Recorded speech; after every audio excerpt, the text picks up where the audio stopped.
Welcome to Guide Guru. We hope this video helps.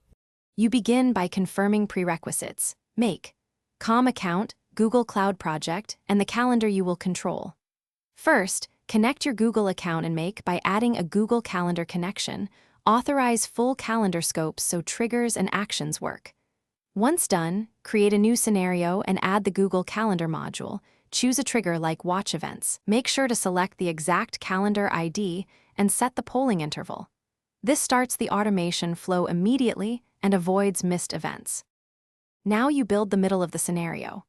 Add parsing modules or JSON tools to normalize incoming event data. Once parsed, insert a filter to gate only relevant events.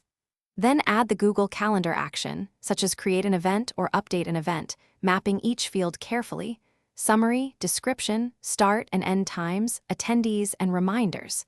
Make sure time zone conversions are handled with date functions. Test iteratively using scenario run history to inspect payloads, because precise field mapping prevents duplicate or malformed events. To finish, add error handling routes and set retries for transient failures. Send notifications on persistent errors so you can act. Once done, enable scheduling or set the scenario to run instantly. Run full end-to-end tests including creating, updating, and deleting events.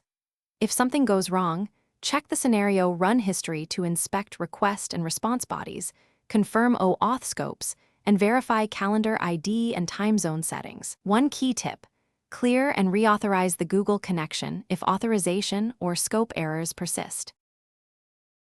Thanks for watching. Consider subscribing if we helped you today.